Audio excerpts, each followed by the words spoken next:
Prince Albert II of Monaco attends a football match in Fontvieille. Crown Prince Haakon of Norway opens the world's largest floating wind farm in the North Sea. And members of the Danish royal family visit the Danish Parliament in Copenhagen. All this and much more coming up next on your Royal Daily News. Well, good afternoon, everyone, and happy Wednesday. My name is Alexandra, and this is your Royal Daily News for August 23rd, 2023. His Royal Highness Crown Prince Haakon of Norway, accompanied by the Prime Minister of Norway, presided over the inauguration of the Hywind-Tampen wind farm at Gullfaks platform, located in the Norwegian North Sea, this morning. Developed by the Norwegian energy firm Equinor, the Hywind-Tampen is the world's first floating wind farm with 11 wind turbines built specifically to power offshore oil and gas installations. Quote, "It's expected to cover about 35% of the annual need for electricity at Gullfaks in Norway and reduce the CO2 emissions by 200,000 tons annually."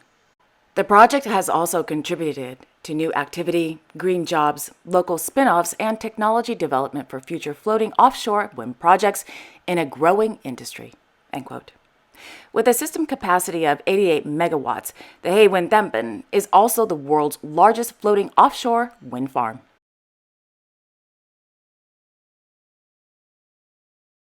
His Royal Highness Crown Prince Frederik of Denmark and His Royal Highness Prince Christian of Denmark made a private visit to the Danish Parliament at Christiansborg Slot this morning.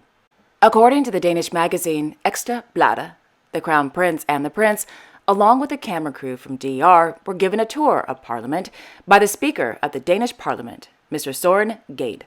Speaker Gade informed the young prince about, quote, constitutional amendments, constitutional monarchy, and the royal house's relationship with Parliament, end quote. Ms. Lene Ballaby, head of communications for the Danish Royal Court, issued a statement after the press got wind of today's unannounced visit. Quote, "The Crown Prince and Prince Christian are currently visiting a number of central state institutions as part of the preparations for the prince's 18th birthday." End quote.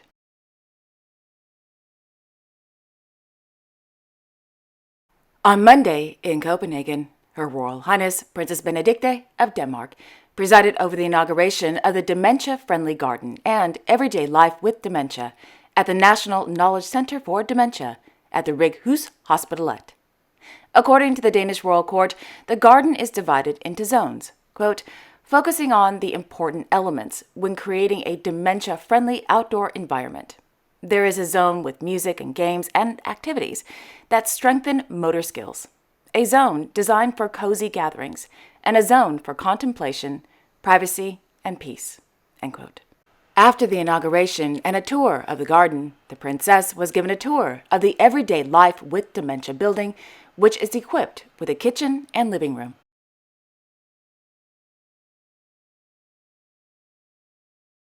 Her Majesty, Queen Sylvia of Sweden, attended the 2023 Day of the Old, or Old People's Day, or, as I'd like to say, Fabulous Senior Citizens Day, held at the Ikero Castle Park. Established in 1998 by Her Majesty the Queen, attendees are, quote, treated to a picnic during which the Queen had a chance to meet with elderly residents from the Ikero municipality and their relatives, end quote.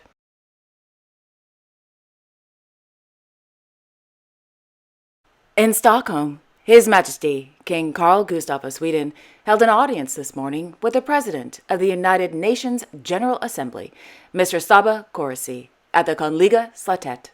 President Korsi is in Sweden to participate in the 2023 World Water Week organized by the Stockholm International Water Institute.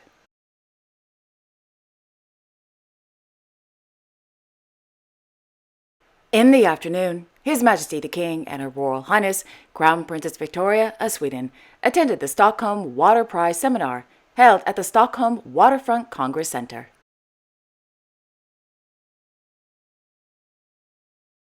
Their Imperial Majesties Emperor Emeritus Akihito and Empress Emerita Mashiko of Japan visited the Ohinata settlement in central Japan.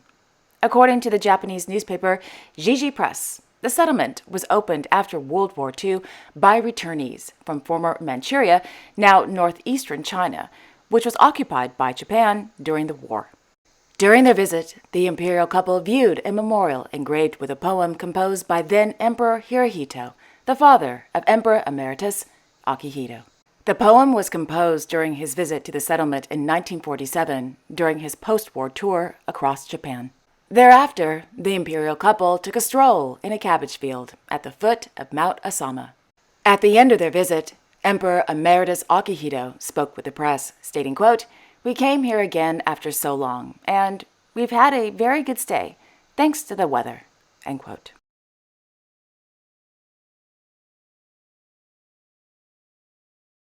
In Vaduz, His Serene Highness Hereditary Prince Alois of Liechtenstein held a meeting with a group of United States congressional staffers at Schloss Vaduz.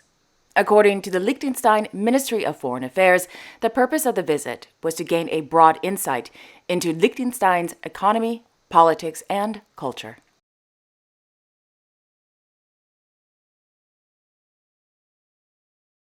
In Amman, His Majesty King Abdullah II of Jordan held a meeting with the United States Chairman of the Joint Chiefs of Staff, General Mike Milley, yesterday afternoon.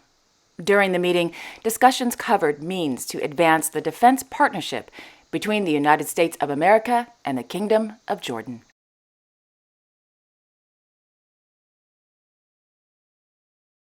And finally, on Sunday in Fontvieille, His Serene Highness Prince Albert II of Monaco and the President of AS Monaco attended a football match between AS Monaco and Strasbourg, held at the Stade Louis II.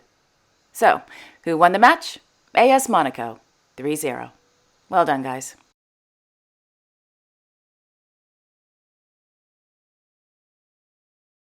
And there you have it. Thank you all so much for joining me this afternoon. I will be back tomorrow on Thursday, August 24th, with all the latest world news. Until then, I wish you all a wonderful afternoon and a great day tomorrow. And don't forget to like, share, and subscribe, and hit that notification bell so you won't miss a thing. Okay, again, have a wonderful afternoon, everyone, and I will see you all tomorrow. Bye-bye.